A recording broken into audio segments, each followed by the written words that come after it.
Na-try mo na bang hugasan ang paa mo pero parang walang nagbago? Paano kung sabihin ko sa'yo na sa ilang simpleng salita, habang ginagawa ito, pwede mong buksan ang pinto para sa pera, kapayapaan, at swerte? Hindi ito mahika. Isa itong sinaunang ritual ng mga Buddhist na itinago sa loob ng maraming siglo. Naniniwala ang mga monghe na ang iyong mga paa ay may dalang hindi lang alikabok kundi pati na rin ang enerhiya ng kahirapan. Sabihin mo ito habang hinuhugasan sila at panoorin ang susunod na mangyayari. Marami ang sumubok nito at nagising na may bigla ang pera, job offers, at mga biyaya. Baka ngayong gabi na ang turning point mo kung lalakas ang loob mong subukan. Susubukan mo ba? Sa maraming Buddhist na templo, hindi nagsisimula ang araw ng walang tubig hindi para inumin, kundi para hugasan ang mga paa. Bakit? Dahil ang paa ang unang humahawak sa lahat, putik, hirap, sakit, at maging negatibong enerhiya. At kung ang paa mo ay may dalang enerhiya ng paghihirap, paano makakapasok ang mga biyaya sa buhay mo? Kaya napakamakapangyarihan ng ritual na ito. Hindi mo kailangan ng kandila, hindi mo kailangan ng pera, isang maliit na mangkok ng tubig lang at ang tamang mga salita. Ang simpleng gawaing ito, kapag ginawa ng may dalisay na intensyon, ay nakatulong sa karaniwang tao na makaramdam ng gaan, swerte, at espiritual na kalayaan. May nagsabing biglang dumaloy ang pera. Ang iba naman, sa wakas ay nakatulog ng mahimbing. At ngayon, ikaw na ang susunod. Hindi ito pamahiin. Ito ay enerhiya. Kaya kung pagod ka ng magbanat ng buto pero walang napapala, baka panahon na para subukan ang matagal ng ginagawa ng mga monghe. Hugasan mo ang iyong mga paa at sambitin ang mga salitang ito ng may pananampalataya. Espiritual na kahulugan ng paghuhugas ng paa sa Budismo. Sa mga aral ng Budismo, ang lahat ay nagsisimula sa intensyon, at kahit ang pinakasimpleng kilos ay may malalim na espiritual na kahulugan. Maaaring mukhang pangkaraniwan lang ang paghuhugas ng paa, pero sa kulturang Budista, ito ay sagrado. Bago pumasok sa templo, bago magnilay at bago pa man hawakan ang banal na mga teksto, hinuhugasan muna ng mga monghe ang kanilang mga paa. Bakit nga ba? Sapagkat sa sinaunang paniniwala, ang mga paa ay hindi lang nakakaipon ng alikabok, kundi pati na rin ng karma. Ang mga paa mo ay tumapak sa kahirapan. Naglakad sa sakit. Tumayo sa mga sandali ng takot, pagkabigo, at pinansyal na pagdurusa. At ang lahat ng enerhiyang iyon? Nanatili. Dumidikit sa katawan, lalo na sa ibabang bahagi, ang mga paa. Kaya may mga taong laging mabigat ang pakiramdam sa binti, madaling mapagod, o nakakaranas ng mga balakid sa buhay na hindi nila maipaliwanag. Sa Budismo, ang paghuhugas ng paa ay hindi lamang kalinisan, ito'y simboliko. Ipinapahayag mo sa universo. Handa na akong bitawan ang mga dinaanan ko at lumakad papunta sa mas mabuti. Kapag naghuhugas ng paa ang mga monghe, hindi sila nagmamadali. Ginagawa nila ito ng tahimik, may panalangin, at may kamalayan. Dahil alam nila ang tubig ay may alaala. Dinadala nito ang iyong intensyon. Inilalayo ka nito sa mga bagay na hindi na makakatulong sa iyo at binubuksan ang espasyo para sa mga biyaya. Ito ang dahilan kung bakit pinararangalan ang mga paa sa mga ritual. Dahil kapag nilinisan mo ang pinakamababang bahagi ng katawan, itinatataas mo ang iyong espiritual na enerhiya. Ikaw ay tumataas. At narito ang isang napakagandang katotohanan. Sa maraming tekstong Budista, naniniwala silang ang pinakadakilang pagbabago ay hindi palaging nagsisimula sa loob ng templo, kundi sa tahimik na paglilinis sa sariling tahanan. Isipin mo ito. Tahimik kang nakaupo. May maliit na mangkok ng tubig sa harap mo. Hinahawakan mo ang iyong paa hindi dahil sa hiya, kundi dahil sa pagmamahal. Bulong mo ang mga sagradong salita hindi para humingi ng pera, kundi para pakawalan ang humahadlang dito. Sa sandaling iyon, hindi ka lang naghuhugas, binabago mo ang iyong enerhiya. Hinuhugasan mo ang mga lumang kwento at tinatanggap ang bagong mga biyaya. At tayong mga Pilipino, likas na nakakaunawa nito. Espiritual tayong mga tao, binabasbasan ang bahay, nagsusuot ng pula tuwing bagong taon, at nagsisindi ng kandila sa pananampalataya. Ngayon, matututunan mong isagawa ang ritual na ito sa sarili mong paraan. Dahil baka sa susunod mong paghuhugas ng paa doon na mismo magbago ang kapalaran mo. Mga palatandaan na ipinapahiwatig ng universo na gawin mo ang ritual na ito. Ang universo ay laging nakikipag-usap sa pamamagitan ng mga simbolo, emosyon, panaginip at maging mga numero. Pero ang tanong, nakikinig ka ba? Kung pinapanood mo ito ngayon, baka hindi lang ito basta video. Baka ito na ang senyales. Dahil maraming tao ang nakakaramdam ng kakaiba bago pa man nila matuklasan ang ritual na ito. Nagsisimula ito ng tahimik parang bulong ng kaluluwa. Narito ang ilang palatandaan na maaaring ibinibigay sa iyo ng universo, isang tawag upang linisin ang iyong enerhiya at maakit ang kasaganahan. Isa, nanaginip ka ng tubig. Ang tubig sa panaginip ay isang mensahe. Ito'y sumisimbolo ng paglilinis, pagdaloy at kagalingan. Kung nakikita mo ang ilog, ulan, o kahit ang sarili mong paa na hinuhugasan, maaaring handa na ang kaluluwa mong pakawalan ang lumang enerhiya. 2, mabigat ang pakiramdam kahit nakapahinga ka. Hindi lang pagod sa katawan, kundi isang kakaibang bigat sa mga binti, dibdib, o sa iyong damdamin. Ito'y senyales na ang espiritual mong katawan ay may dalang pasaning hindi na para sa iyo. Tahimik itong nagsasabi, linisin. Bitawan. Guminhawa. 3, paulit-ulit mong nakikita ang parehong numero. Tulad ng 111, 222 o 888. Sa espiritual na tradisyon, ang 888 ay numero ng enerhiya ng pera. Kung madalas mo itong makita sa orasan, resibo, o plaka, sinasabi ng universo, malapit ka na. Pero magyayari lang ito kung bukas ang iyong enerhiya. 4, parang may emosyon na hindi makaalis. Gusto mong umiyak pero hindi mo magawa. Gusto mong umusad pero parang may humahawak. Hindi ito katamaran. Isa itong spiritual congestion. At ang paghuhugas ng paa, ang pinakamababang bahagi ng katawan, ang maaaring magbukas sa emosyonal na pagdaloy. 5, dumadating ang pera. Pero biglang nawala. May natanggap kang pera, pero hindi mo man lang na-enjoy, ubos na agad. Isa itong karmic pattern, senyales na may poverty loop sa iyong enerhiya. Makakatulong ang ritual para basagin ang siklong ito. 6, laging negatibo ang mga tao o pangyayari sa paligid mo. Minsan, hindi ang paa mo ang madumi, kundi ang iyong spiritual field. Kung lagi kang nadadala sa gulo, panlilinlang, o bad vibes, panahon na para maglinis. Kung alinman sa mga palatandaang ito ay pamilyar, huwag mo na itong baliwalain. Ang universo ay kumakatok ng dahan-dahan sa simula, pero palakas ng palakas. Ang ritual na ito ay maaaring hindi sikat pero ito'y sagrado. Hindi ito tungkol sa relihiyon. Ito'y tungkol sa enerhiya. At baka ito na ang sandaling magsimulang magbago ang iyong enerhiya. Ang eksaktong ritual hakbang-hakbang, paano ito gawin? Ngayong naintindihan mo na ang mas malalim na kahulugan at mga palatandaan, pag-usapan na natin ang mismong ritual. Hindi ito isang komplikadong seremonya. Hindi mo kailangan ng templo. Hindi mo kailangang maging monghe. Ang kailangan mo lang ay intensyon, kababaang loob at ilang simpleng bagay. Dahil sa Budistang tradisyon, kahit ang pinakamakapangyarihang ritual ay tahimik, personal, at punang presensya. Narito na hakbang-hakbang. Hakbang 1, pumili ng tamang oras. Ang pinakamainam na oras para gawin ang ritual na ito ay sa gabi, kapag tahimik na ang mundo. Pinakamabuti ito gawin sa pagitan ng 9 oras yas hanggang 11 oras yas, kung kailan kalmado at bukas ang espiritual na enerhiya. Mainam din itong gawin sa mga ganitong pagkakataon. Biyernes, para sa kasaganahan at paglilinis. Full moon, para sa pagpapakawala at pagbabago. O kahit anong gabi na mabigat ang pakiramdam mo sa damdamin o pera.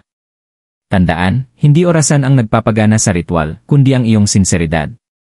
Hakbang 2, ihanda ang tubig. Maghanda ng palanggana o mangkok na sapat ang laki para sa iyong mga paa. Lagyan ito ng maligambam na tubig, hindi masyadong mainit. Ang mainit-init na tubig ay tumutulong buksan ang mga daluyan ng enerhiya. Pagkatapos, idagdag ang mga sumusunod, isang kurot ng asin, sea salt o rock salt, para sumipsip ng negatibong enerhiya. Isang patak ng langis, tulad ng niyog o eucalyptus, opsyonal, para sa kapayapaan. Isang maliit na puting kandila, opsyonal, sumisimbolo ng kaliwanagan at kadalisayan. Ilagay ang mangkok sa harap mo sa sahig. Sindihan ang kandila kung gagamitin. Umupo ng mahinahon. Huminga ng malalim, hakbang 3, itakda ang iyong intensyon. Bago hawakan ng tubig, ipikit ang mga mata at ipatong ang 2 kamay sa dibdib. Sabihin ng tahimik o malakas. Pinalalaya ko ang lahat ng kahirapan, takot, at hirap na dinaanan ko. Handa na akong tanggapin ang kapayapaan, pera, at mga banal na biyaya. Huwag magmadali. Damdamin mo ang bigat na dala mo. Ipahiwatig sa iyong katawan, panahon na para pakawalan ito. Hakbang 4, dahan-dahang hugasan ang iyong paa. Ilagay ang isang paa sa tubig, simulan sa kanan, sa kakaliwa. Gamitin ang kamay o tasa para buhusan ang tubig sa iyong mga paa. Habang naghuhugas, bulongin ang Buddhist money mantra. Om Shri Mahalakshmi Namaha. Sabihin ito ng 3 beses, dahan-dahan. Paniniwala ng marami na ang mantra na ito ay nag-ugnay sa iyong enerhiya sa daloy ng kayamanan at kapayapaan. Kung mas komportable ka, pwede mo ring gamitin ang sariling wika. Tinatanggap ko ang biyaya. Tinatanggap ko ang pera. Tinatanggap ko ang kapayapaan. Ang mahalaga ay ang enerhiya sa likod ng iyong mga salita. Hakbang 5, i-visualize ang kasaganahan. Habang patuloy mong hinuhugasan ang paa, ipikit ang mata at imaginin. Dumadaloy ang pera papasok sa iyong bahay. Magaan kang lumalakad. Punang iyong pitaka. Dumadating ang mga oportunidad ng madali. Isipin mong natutunaw ang lahat ng hirap mula sa iyong mga paa patungo sa tubig. Hayaan mong dalhin ito ng tubig palayo. Hakbang 6, huling pananalita at pagpapakawala. Kapag tapos ka na, itaas ang mga paa at punasan gamit ang malinis na tuwalya. Itapon ang tubig sa lupa kung maaari o sa lababo na may pasasalamat. Sabihin, "Salamat, tubig. Salamat, Espiritu. Handa na akong tumanggap." Huwag muling gamitin ang tubig. Inabsorb na nito ang mga bagay na hindi mo na kailangan. Patayin ang kandila kung meron. Umupo ng tahimik. Ngumiti. Isang makapangyarihang bagay ang nagawa mo. Gawin muli kung kailangan. Hindi ito ritual na isang beses lang. Gawin ito tuwing ikaw ay nalilito, nawawalan ng sigla, mabigat ang pakiramdam, walang direksyon. May ilang gumagawa nito linggo-linggo. May iba tuwing full moon o pagkatapos ng mahirap na karanasan. Walang maling paraan, kundi ang tapat na paraan. Dahil kapag hinugasan mo ang paa mo ng may layunin, nililinis mo ang iyong landas. At kapag malinis ang iyong landas, makakalapit na rin sa wakas ang kayamanan. Ang lihim na kapangyarihan ng mga salita sa praksis ng Budismo. Sa nakaraang bahagi, natutunan mo ang eksaktong mga hakbang ng ritual, kabilang na ang mga salitang binibigkas habang hinuhugasan ang mga paa. Pero ngayon, mas palalalimin natin. Bakit mahalaga ang mga salitang ito? Sa Budismo, ang mga salita ay hindi lang basta tunog. Ito'y enerhiya. Bawat salitang binibigkas mo ay may dalang vibration, at ang vibration na ito ay may epekto sa iyong katawan, sa iyong tahanan, at sa iyong kinabukasan. Kaya ang mga monghe ay hindi lang basta nag-isip ng positibo. Sila'y nag-chant. Paulit-ulit nilang inuusal ang mga mantra. Pinupuno nila ang hangin ng mga sagradong tunog dahil naniniwala silang ang tunog ay may kakayahang hubugin ang realidad. Ano ang mantra? Ang mantra ay hindi lang basta parirala. Isa itong espiritual na kasangkapan. Bawat pantig nito ay pinaniniwala ang may taglay na enerhiya na kayang maglinis ng kaluluwa, magbukas ng puso, at tumawag ng banal na mga biyaya. Sa ritual sinabi mo ang Om Shri Mahalakshmi Namaha. Ito ay Sanskrit mantra na ginagamit sa parehong tradisyong Hindu at Budista. Tinatawag nito ang enerhiya ni Lakshmi, ang diyosa ng kasaganaan, kapayapaan, at yaman. Kahit hindi mo ganap na nauunawaan ang mga salita. Ang iyong intensyon ang nagbibigay buhay sa kapangyarihan ng mantra.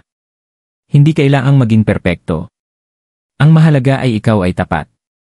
Bakit mahalaga ang pagbigkas nito? Maraming tao ang naghuhugas ng paa gabi-gabi pero walang nagbabago. Bakit? Dahil ang kilos ay walang laman. Walang focus.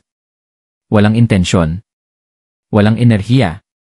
Pero kapag binigkas mo ang mantra habang ginagawa ang ritual, binubuhay mo ito. Ginagawa mong banal ang tubig. Ginagawa mong panalangin ang iyong mga salita. Naniniwala ang mga monghe. Kung saan napupunta ang atensyon, doon dumadaloy ang enerhiya.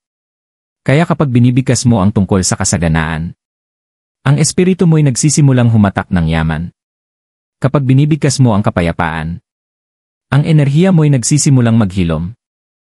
Parang pagtatanim gamit ang iyong tinig. Bawat pag-ulit ay parang pagdidilig ng iyong espiritual na hardin. Gamitin mo rin ang sarili mong wika. Kung ayaw mong gumamit ng Sanskrit, ayos lang. Magsalita sa Tagalog. Magsalita sa English. Magsalita sa wikang naiintindihan ng iyong puso. Sabihin mo, pinalalaya ko ang mga bagay na hindi na para sa akin. Tinatanggap ko ang mga biyaya sa aking tahanan. Handa na akong tanggapin ang agos ng kasaganaan. Dahil hindi ito tungkol sa relihiyon, kundi sa resonansya. At kapag ang tinig mo ay may dalang paniniwala, pasasalamat at intensyon, maging ang universo ay nakikinig. Totoong kwento at patotoo mula sa mga sumubok. Ngayong alam mo na ang kapangyarihan ng ritual at ng sagradong mga salita, pag-usapan naman natin kung ano ang nangyari nang subukan ito ng totoong mga tao. Dahil ang mga ritual ay hindi lang para panoorin. Ito ay para maranasan. At para sa ilan ang karanasang iyon ang nagbago sa lahat. Lina, misis ng magsasaka mula sa Nueva Ecija. Palaging naniniwala si Lina sa dasal. Pero laging kapos ang pera. Nagtatrabaho ang asawa niya sa bukid, siya naman ay nagbebenta ng gulay. Pero tuwing may naiipon sila laging may bigla ang gastusin, ospital, bagyo, o emerhensya. Isang gabi, habang nag-scroll sa cellphone, nakita niya ang isang video na tulad nito. Hindi niya naintindihan lahat ng sinabi, pero isang linya ang tumatak. Hugasan mo ang iyong paa, banggitin ang salita, at bubuksan ka ng universo. Gabi ring iyon, nagpakulo siya ng tubig, nilagyan ng asin, at isinagawa ang ritual sa ilalim ng liwanag ng buwan. Mahinang binigkas ang mantra. Umiyak siya habang ginagawa ito, hindi dahil sa lungkot, kundi dahil pakiramdam niya ay unang beses siyang narinig. Pagkalipas ng 3 araw, inalok ang asawa niya ng mas mataas na sweldo sa ibang bukid, may kasamang libreng tirahan. Hindi ito milagro. Ito'y paggalaw ng enerhiya. Marco, isang basi na nawawala ang espiritu. Security guard si Marco sa Qatar. 5 taon na siyang hindi nakakauwi. Kada buwan siyang nagpapadala ng pera, pero parang laging kulang. Mas masakit pa, pakiramdam niya ay naliligaw na siya. Malungkot. Mabigat. Isang gabi ng Ramadan, parang may humila sa kaluluwa niya.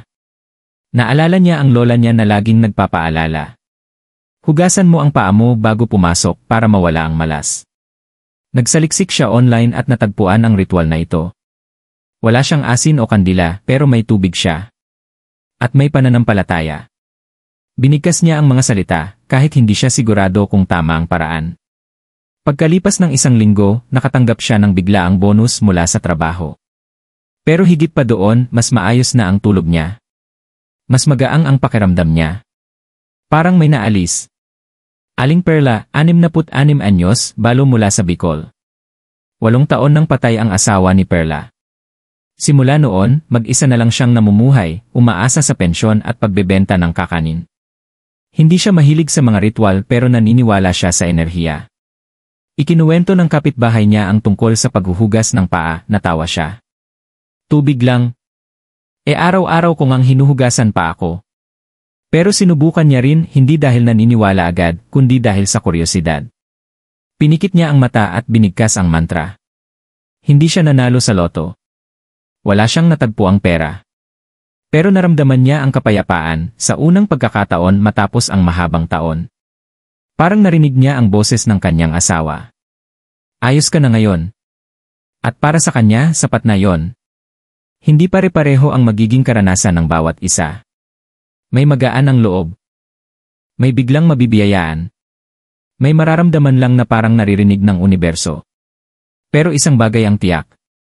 Kapag ginawa ito ng bukas ang puso ang ritual na ito ay hindi kailanman nauwi sa wala.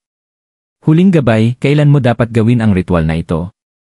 Ngayong alam mo na kung paano isagawa ang ritual at narinig mo na rin ang mga totoong kwento, isang simpleng tanong na lang ang natitira. Kailan ko ito dapat ulitin? Ang sagot ay, kapag mabigat na ang pakiramdam ng iyong kaluluwa. Kapag parang may nakaharang sa iyong landas. Kapag may dumarating mang pera pero walang kapayapaan. Dahil ang ritual na ito ay hindi lang minsanan. Isa itong kasangkapan na maaari mong balikan muli at muli tuwing kailangan ng iyong espiritu ng paglilinis at kaliwanagan. Narito ang ilang pinakamabisang panahon para isagawa ito. 1. Tuwing full moon. Sa Budismo at maraming espiritual na tradisyon, ang full moon ay panahon ng pagpapakawala. Ito ang oras kung kailan pinakamataas ang emosyonal na enerhiya, mabuti man o mabigat. Ang paghuhugas ng paa sa ilalim ng buwan ay tumutulong alisin ang mga negatibong pattern, lalo na ang poverty loops, takot, at pagdududa sa sarili. Gawin ang ritual na may kandila sa tabi, at malinaw na banggitin ang iyong layunin. 2. Bago gawin ang mahahalagang desisyong pinansyal. Mag-a-apply ka ba ng loan? Magsisimula sa bagong trabaho? Maglulunsad ng negosyo? May job interview? Gawin ang ritual gabi bago ang okasyon. Makakatulong ito i-reset ang iyong enerhiya para harapin ang kinabukasan ng may linaw at lakas, hindi takot. Tandaan, ang iyong mga paa ay may dalang nakaraan. Pero hindi mo kailangang dalhin ito sa iyong kinabukasan. 3. Kapag emosyonal kang pagod o spiritual na naliligaw. May mga araw na hindi natin alam kung bakit tayo malungkot. Ramdam lang natin ang bigat, kalituhan, at pagkabalisa. Iyon ang hudyat ng katawan at espiritu na kailangan mo ng paglilinis. Kahit hindi mo bigkasin ang mantra. Kahit tahimik ka lang habang hinuhugasan ang iyong paa. Makakatulong ito upang maibalik ka sa iyong sarili. Hindi kailangan ng ritual na ito ng perpeksyon, presensya lang. 4. Kapag nagsisimula ka ng panibagong yugto. Bagong taon. Bagong buwan. Bagong bahay. Bagong simula. Ito ang perpektong oras para magsimula ng may malinis na enerhiya. Hugasan ang nakaraan bago pumasok sa bago. Isang mangkok ng tubig. Isang tahimik na gabi. Isang pusong buo. Iyon lang ang kailangan. Kahit kailan mo piliin gawin ito, tandaan. Hindi ito tungkol sa pagtitiming ng universo. Ito ay tungkol sa pagtitiwala na nakaalin ka na dito. At kapag bukas ang iyong enerhiya, ang mga oportunidad ay kusang dumadaloy. Pangwakas na mensahe, kapangyarihan at pananampalataya. Kung nakarating ka na sa bahaging ito ng video, ibig sabihin may hinahanap ang iyong kaluluwa. Hindi lang pera kundi kapayapaan, daloy at koneksyon. Hindi ka nag-iisa.